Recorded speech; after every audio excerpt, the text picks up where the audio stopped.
पूज्य स्वामी जी महाराज आए थे। परसों रात को पूज्य स्वामी जी महाराज, परसों से पहले दिन रात को पूज्य स्वामी जी महाराज तिरुपति बालाजी के मंदिर में रात को 2:30 बजे उठकर दर्शन करने के लिए गए थे।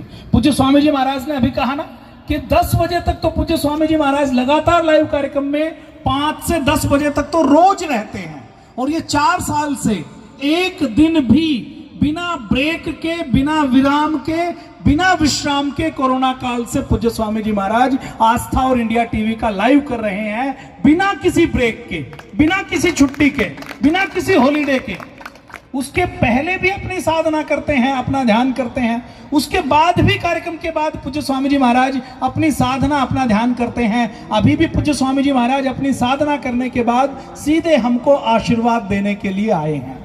पतंजलि योगपीठ में पिछले 30 वर्षों में आप में से जो लोग पतंजलि योगपीठ गए हैं, खोल लीजिए। अच्छा, विटामिन डी ना बंद कपड़ों में नहीं मिलता। विटामिन डी कैसे मिलता है? जब आपकी स्किन के ऊपर डायरेक्ट सनलाइट पड़े। और ये जो सनस्क्रीन लोशन जो बनाए गए हैं ना, ये सब कंपनियों की साजिश है। पहले तो सनस्क्रीन लगवाएंगे, सनस्क्रीन लगा ली तो विटामिन डी नहीं बनेगा स्किन के नीचे, उसके बाद विटामिन डी की गोलियां खिलाएंगे। आज हर व्यक्ति का विटामिन डी कम है या नहीं है? 10 में से 8 का कम है। क्यों? क्योंकि हमने सूर्य देवता की पूजा करना हम भूल गए। पूरे भारत में भी सबसे अधिक सूर्य देवता की यदि कहीं पूजा होती है तो वो बिहार में होती है। जो हमारा छठ पर्व है ना, वो सूर्य देवता की उपासना का पर्व है। और हमने सूर्य को देवता माना है तो इसके पीछे बहुत बड़ा विज्ञान है।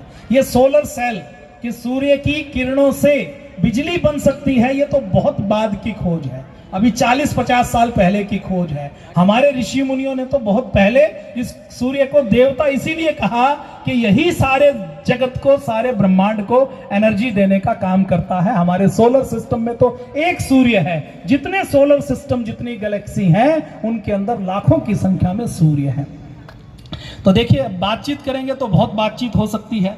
मेरा भी बहुत मन कर रहा है आपसे बातचीत करते जाऊं।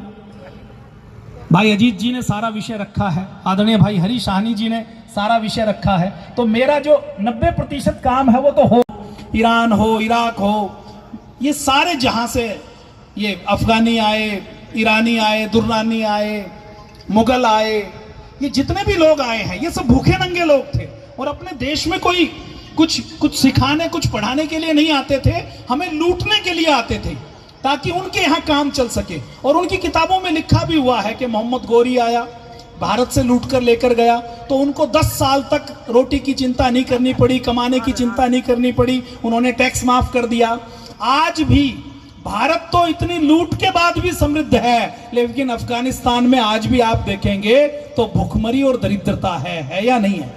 समृद्धि तो नहीं है ना। अच्छा, चिलगोजा कहाँ पैदा होता है? अफगानिस्तान में होता है। ड्राई फ्रूट पैदा होता है, लेकिन फिर भी वहां पर समृद्धि नहीं है, क्योंकि वहां पर संस्कार नहीं है, वहां पर विचार नहीं है।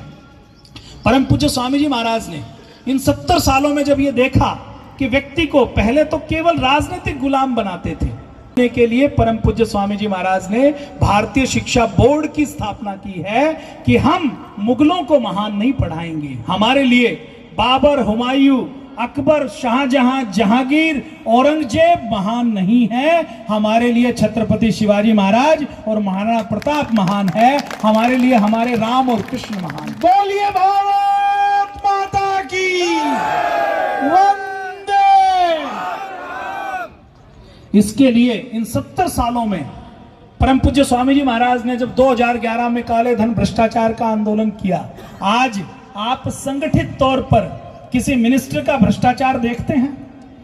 मोदी सरकार में किसी मंत्री की हिम्मत है कि वो भ्रष्टाचार कर ले और बचा रह जाए?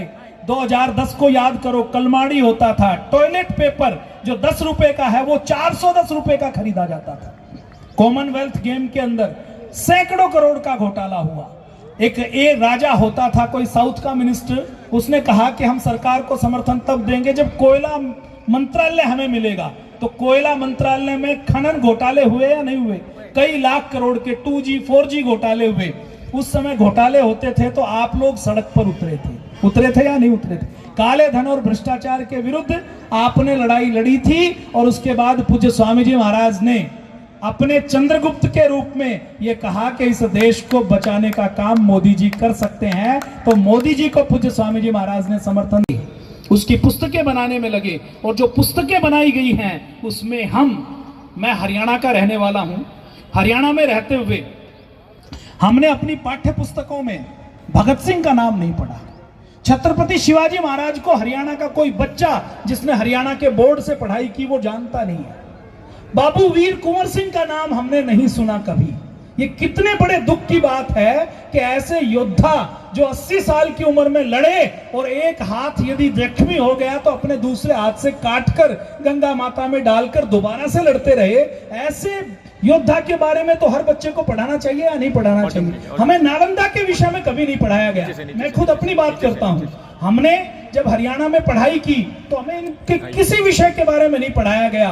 भारतीय शिक्षा बोर्ड की जो पुस्तकें बनाई गई हैं उसमें बाबू वीर कुंवर सिंह को भी पढ़ाया गया है, अल्लूरी सीताराम राजू को भी पढ़ाया गया है, दक्षिण नागालैंड की जो हमारी रानी हुई है, जो क्रांतिकारी हुई है, उनको भी पढ़ाया जा रहा है। असम के लचित बरफुकन से लेकर हमारे जितने क्रांतिकारी हुए हैं उन सबका समायोजन करके एक ऐसा गौरवशाली पाठ्यक्रम बनाया गया है जिससे निकलकर कोई व्यक्ति निकलेगा तो वो बेरोजगार नहीं होगा, वो विश्व का नेतृत्व करने वाला होगा, वो सदाचारी होगा, वो नैतिक होगा। ऐसा भारतीय शिक्षा बोर्ड की पुस्तकें 4000 12वीं तक की पुस्तकें बनाई गई।